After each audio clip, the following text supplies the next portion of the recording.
namandla kaYesu.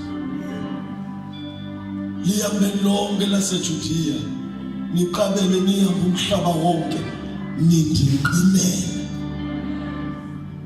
Kunensikelelo ebekwe ekunqineni amandla kaThixo. Kune blessing awungasoze uyicele noyicela, seyikulindele.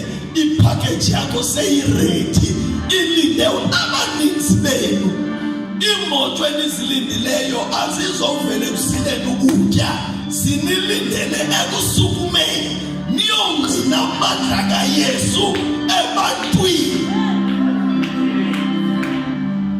Imize nicela kuThixo ayizovela ngokuzila kuni nonke, emininzi inilinde kunqineni.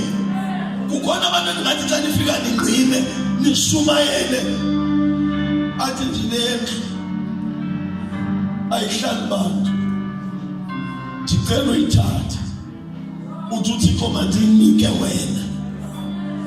Ekunqineni amandla kaThixo kunezinto zakho ezikulindileyo kulonto. Akakho isisebenzi kwaThixo ngumngqini wamandla kaThixo.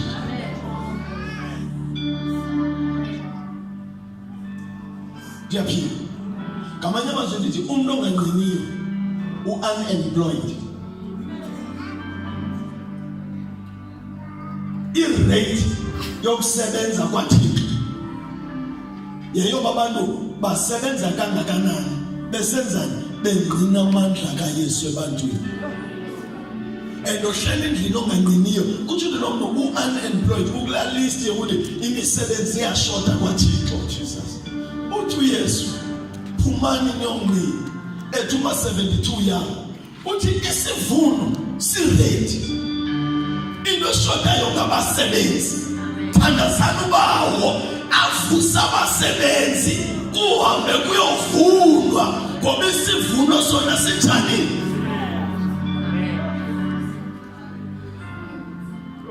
Ibhakala lona kwexesha isivuno sinjani?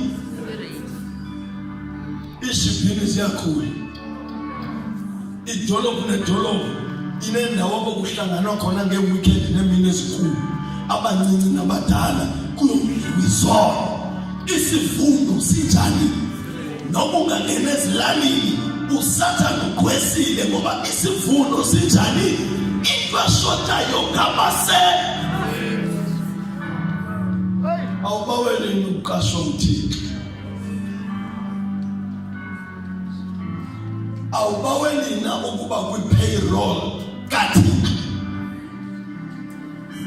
awunqwenina ukuqashwa nguThixo. Andithi hambani niyoba ngabefundisi, ndithi hambani niyongqina amandla kaYesu. uYesu qoqonqomolweni ndithanda unixelela ngesimanga esenziwe nguYesu empilweni yakho, ngalendlela othetha ngayo ngomagogotha okuncedileyo. Ngoba niyabashumayela omagogotha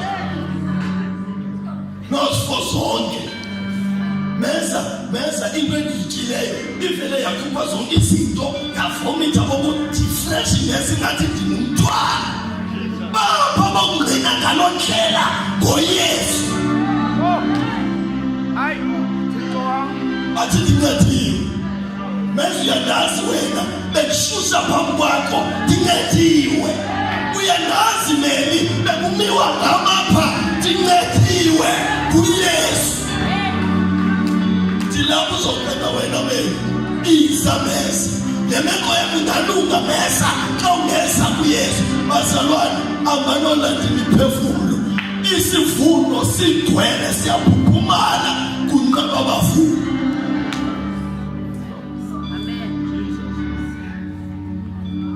Uma ngaba ungqini ungumhlali kwi-kingdom kaThixo engaqashwanga, unemployed kwi-kingdom kaThixo, nimangale kutheni ibandla likaKristu lihlupheka ngale ndlela, kutheni silala ngamanzi njengabayedeni, kutheni sihlakazela njengabayedeni. Asiqashwanga kaloku. nangaphandle koko ukuqashwa kona kukhona. Waka umbona umuntu enika umsebenzi ashushe mzalwane ngomvulo kuthiwa makoqala uphangele. Ube uyamvuza hayi ngizokwazi noma mawume lo msebenzi eqashini. Ukuqashwa kona kulindiwe inistiphetho nemivuzo yabantu seyiredi. Abantu abangafuniyo basivalele emagumbini bayathandaza. Basilukutya bayathandaza. Becela izinto esesibalindile ngaphambili. Yile meko yobuvila bethu. Sifuna ukuhlala phansi silinde imivuzo esingayisebenzelanga. Kuyaqashwa kaThixo. Kuphela abasebenzayo. Umsebenzi wakaThixo kukulanda abanye. Ubaxelela lento eyenzeke kuwe. Ayinamfama, ayinasithunywa, ayinasifongo. Ngoba noba ngakwazi ukuthetha, ubuncediwe nguYesu. Makayokhangela abanye abangakwazi ukuthetha, athi uYesu phethile impilo yabo. Sibone phela abangakwazi ukuthetha, belandwa ngulungakwazi ukuthetha. Ayinamntu omfutshane, makahamba oxelela abanye abafutshane. uYesu ndincedile, omde makoxelela abakhe.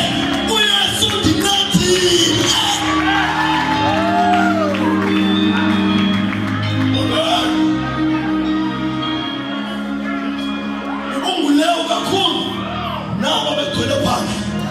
Ababiza abanyoleyo ababaxelela oleyo bayancedwa nguYesu. Namncediwe ukuthengisa ngomzimba abababiza basamlindile esinedweni ukunxila ababalanda ababiza abantu. Liphelile ixesha bazalwane. Amanye abanolanda abantu.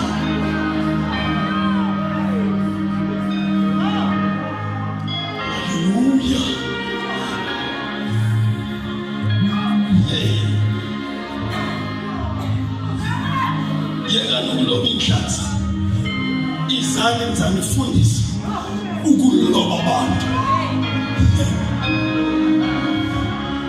Lento ndinithathe kuyo andizoyijika kakhulu.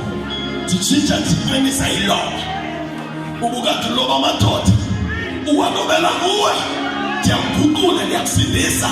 Phinda uwalobe uwalobela mna.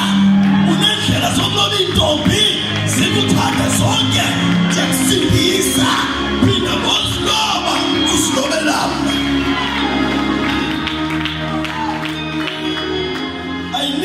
I need college. I need university. Ayifuni skills. Skills zininazo. Skills zinjani? Khethisa belinjani eligama. Hayi khethile ithethe. Akhona ichithwayo. Tonjalo kuma kwentana. Uba uzibaba khethile ishene endala na. Athi angikhethele iJacob ufuna into endala. Uthi vele ke usathana ngomdala. Into emile inhleleko. Into enimaza abantu into enempondo. Ebaphatheka kuba abantu. Ukhetha kakuhle ukhethele iJacob. Ngoba ukhetha uYesu. Ophathe family elisha. Asayilethe impilo yakho. Awunethi connect. Unayo lento.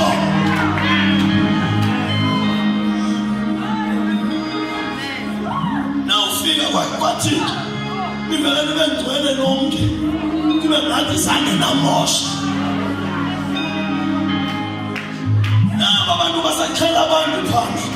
Ubuxhela abantu phambi kobuncedwe. Uyalinye baxhelini babantu.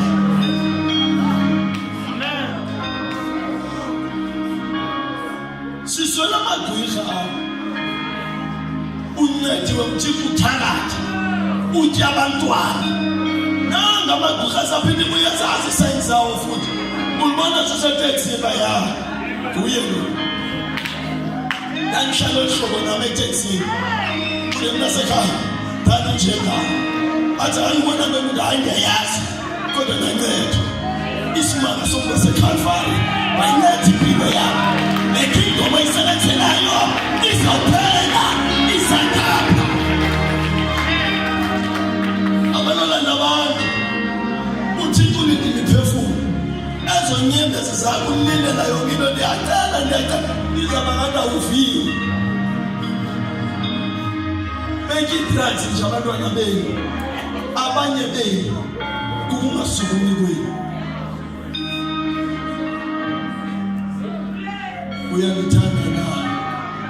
Ewe Nkosi uyazi yonke izimvu zami hoya imiphefumulo yawo. Simoni kayona uyalithanda na? Awu Nkosi wami uza waphinda.